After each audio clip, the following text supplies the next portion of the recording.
Welcome to On Air with Amber Wynn, where nonprofit leaders learn to fuse passion and commitment with proven business strategies to create long-term funding, impact, and sustainability. And now, here's your host and resident philanthrepreneur, Amber Wynn.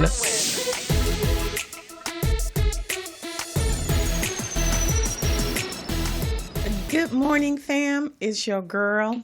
And I'm so excited to be here. I'm always excited to be with my family, with my community, the most amazing people on the universe, nonprofit founders and executive directors. You know, you are my why. You are my reason for being. And the other why, I just have to keep it real, is making sure that your organization is funded. Like, that is my why. Because when you have money, you have choices. So today's topic is strengthening your funding strategy. It's important that you understand that money is not going to just come to you. I'm sure you figured that out by now, right? I have so many people who start nonprofits and say, well, I got my 501c3. Where are the grants? It doesn't work like that. I'm sorry. It doesn't.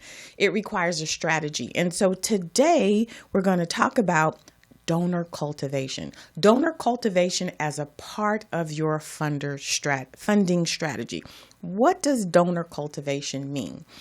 It means that you don't just continuously ask the people who support you and your organization for money, that you create a relationship. But we're going to jump into that a little bit deeper when we get back from this first commercial break.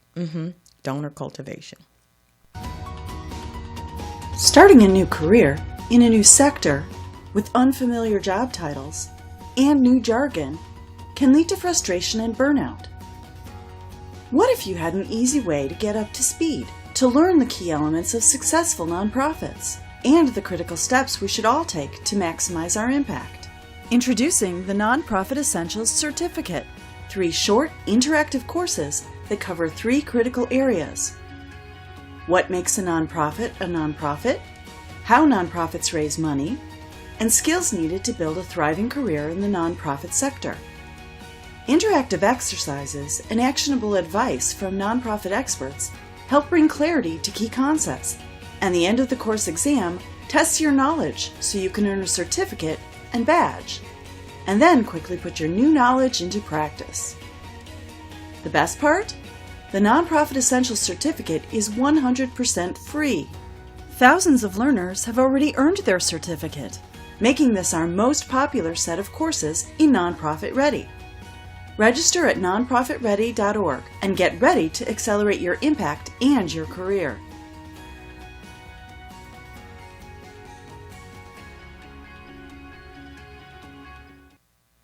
Welcome back to On Air with Amber Wynn, Philanthrepreneur. That would be me. Today we are talking about strengthening your funding strategy through donor cultivation.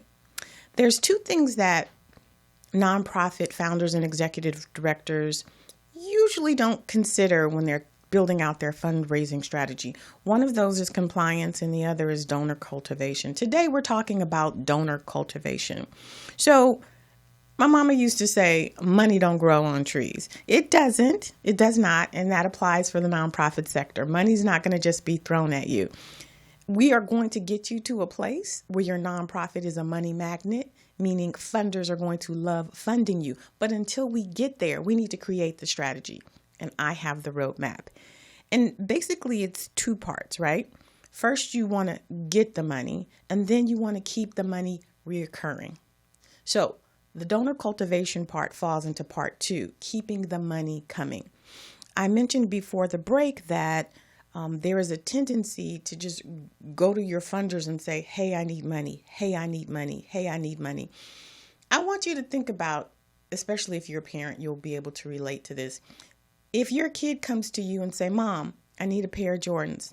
Mom, I need equipment for Pop Warner. Mom, I need, after a while, you're going to start feeling like, what am I, just an ATM machine? Funders feel the same way.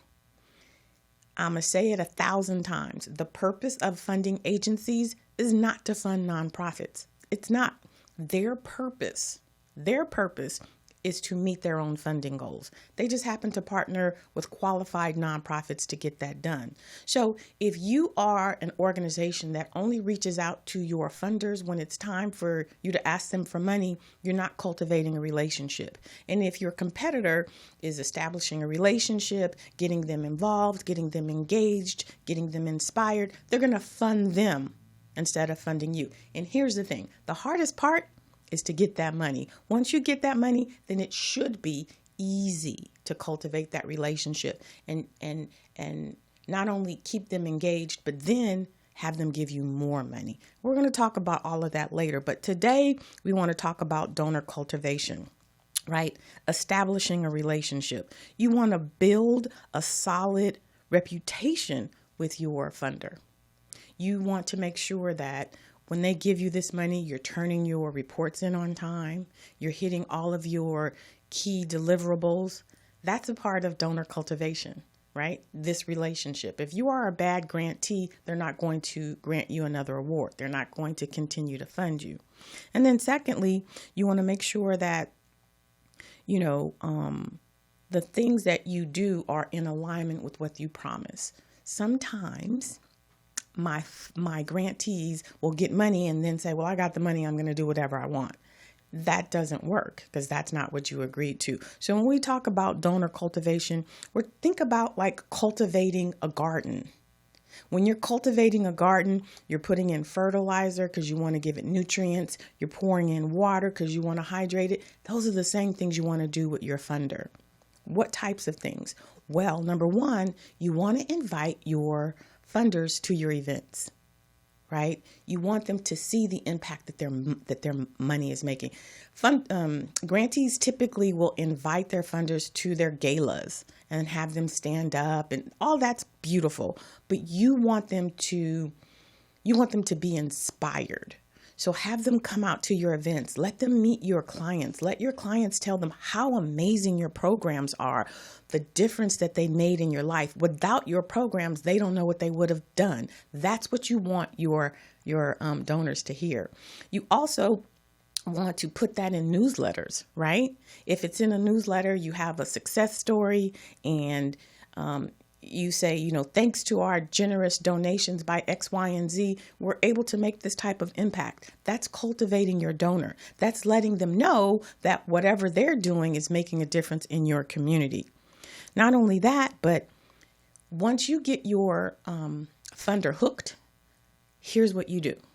This funder is giving you money and they're let's just say they're supporting a robotics program. They support this robotics program for 2 years at $150,000.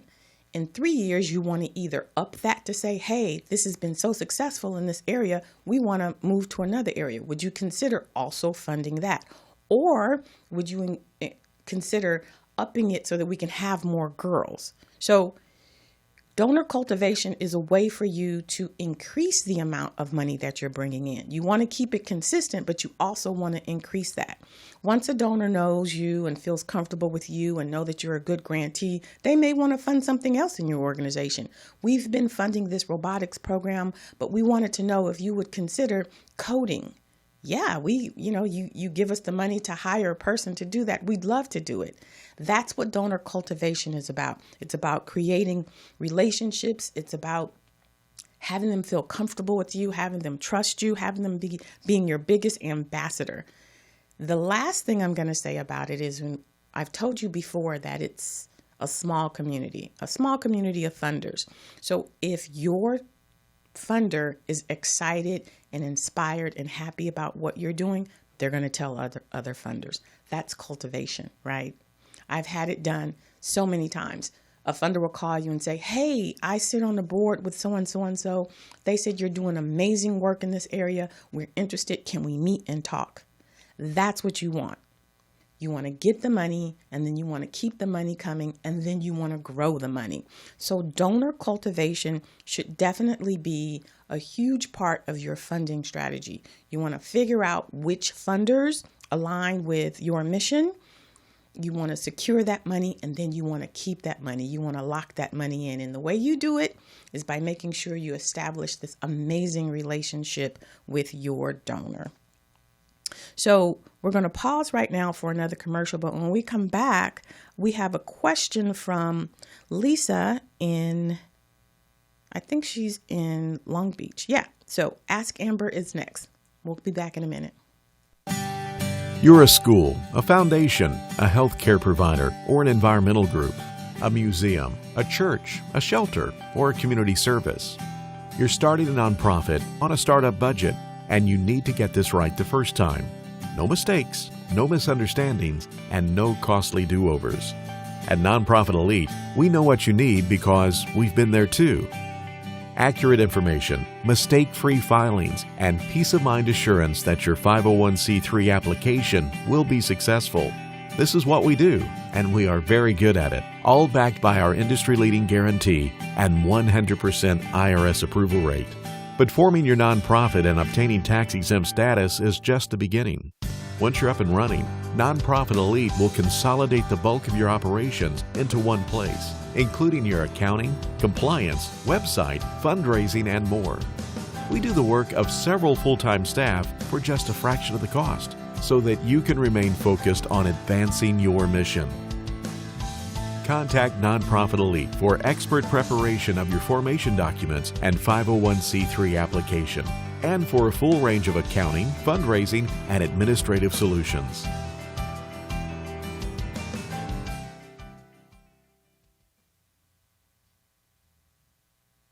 Welcome back. You're on air with Amber, and today we are talking about donor cultivation. We spent the first half of this episode talking about things that you can do to strengthen your funding strategy.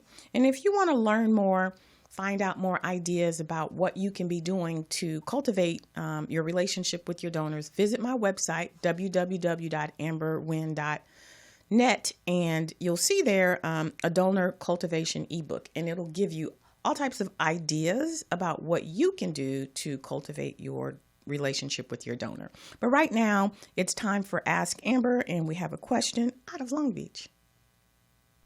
Hi, this is Lisa from Long Beach.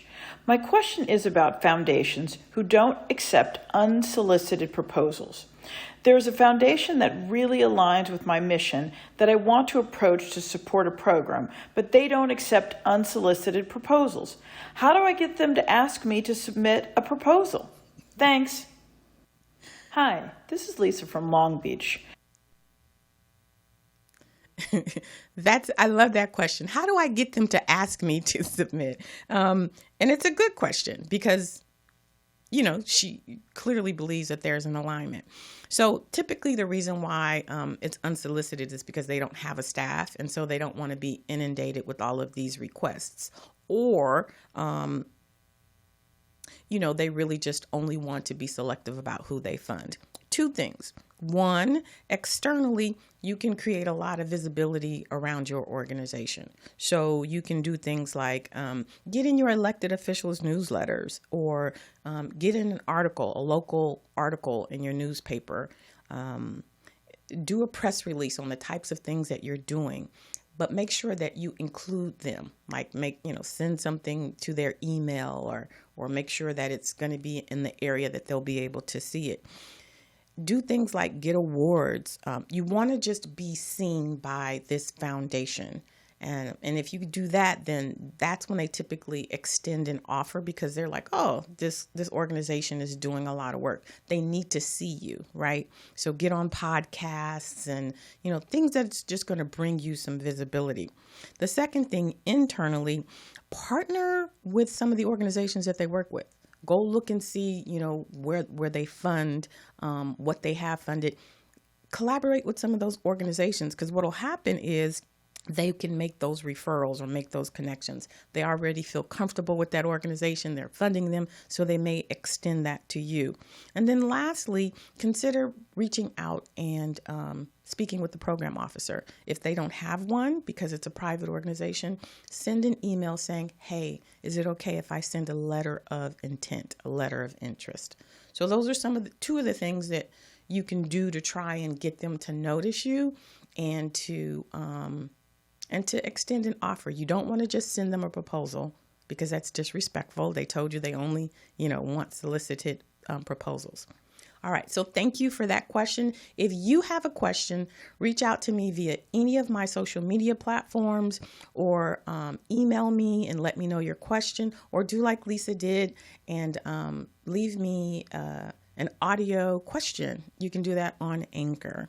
All right, so now it is time for my favorite part of the episode, where I get to spotlight nonprofits doing amazing work in the field. Typically, you guys are out there working, and I want you to get your flowers now. So today I am focusing on an organization that pretty much most people know about. It's called Doctors Without Borders. Every day, Doctors Without Borders delivers emergency medical aid to people in crisis. With over 63,000 staff working in more than 70 countries around the world, their teams of doctors, nurses, and other frontline workers are often among the first on the scene when people's lives are upended by conflict, disease, outbreaks, or natural or human-made disasters. Let's take a look at Doctors Without Borders. I'm psychologist, project coordinator, community engagement coordinator. I am a medical doctor. I work with Doctors Without Borders, which we also call MSF. MSF is a humanitarian medical organization. But in my opinion, it's more than that. To me, MSF is an organization that has principles and values that relate with my own. Most organizations goes to communities with solutions. MSF tries to get solutions from the people, the patients that they treat. We are always the first responders. Sometimes we go to places where we are the only source of relief available. All the patients that come to our facility is being treated free of charge. And we treat them equally, no matter where they come from. More than 100 trauma patients every day came into our hospital, which was beyond our limit at a time. But we didn't refuse any patient. This is what MSF is. It's a group of people who shares the common idea that each human being has the right for medical care. It could be due to conflict, epidemics, disasters, pandemics. It could be people that have limited access to care. MSF looks at what is in the best interest of the patients. We have the freedom to decide and to respond to the needs wherever they are, as we are not influenced by governments or politics. We want to be less and less necessary. We try to develop a work that will continue even when we leave the country. MSF goes beyond where everyone else would go. This is Doctors Without Borders.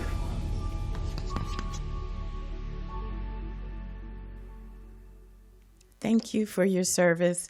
And if you'd like to learn more about Doctors Without Borders, check them out at www.doctorswithoutborders.org. And now it's time for my Mindset Minute. That's what I share with you, just some of the thoughts that are just rolling around in this head of mine. And it's really for you just to consider something from a different perspective. Today, I'm going to talk about it's not what you know per se. It's definitely about who you know. So when we talk about strengthening your funding strategy, it's important that you don't just focus on getting grants. That tends to be the tendency of nonprofit leaders. But a funding strategy should only be comprised of 35% of grants. So there's a whole big chunk of money that you want to think about. And what I'd like for you to consider is not focusing on getting grants, but really focusing on creating solid relationships. Relationships are the same no matter what sector you're in, right? People will tell you, if you're looking for a job, reach out to your network because they know somebody who knows somebody. It's the same thing in the nonprofit sector. I say it all the time. Nonprofits that get funded are nonprofits that continue to get funded because the community is so small. So you'll find funders saying, oh, check out this organization, check out this organization. So for this Mindset Minute, I want you to think about what can you do to continuously build up your reputation? What can you do to create more networks? And it's getting out into the community. It's going to those town halls. It's collaborating with other organizations. Put yourself out there. Don't just stay in your silo. Because when you grow your network, when you grow your reputation, when you grow your relationships, now you're putting yourself in places where people can recommend you for more funding. People can see what you're doing and what you're about, know who you are, and feel comfortable with then saying, this is an organization that should be getting funded. So it's not necessarily what you know. It is, of course, but it's really important about you building out your relationship and who you know. So that's it for my Mindset Minute. And as a matter of fact, that's it for this episode. Today, we have been talking about strengthening your funding strategy through donor cultivation. We're going to talk a little bit more about strengthening your funding strategy, but this is an important aspect of growing your organization. So thank you for joining me. If you like what you heard today, be sure to share, be sure to subscribe, be sure to check out my website because I have a ton of resources waiting there for you. And until we speak, be sure to take care of yourself like you take care of your community. See you next time. Thanks for listening. If you enjoyed this episode, subscribe and leave a review on iTunes. Head over to www.amberwynn.net/podcast for the links and resources mentioned in today's podcast. See you next time.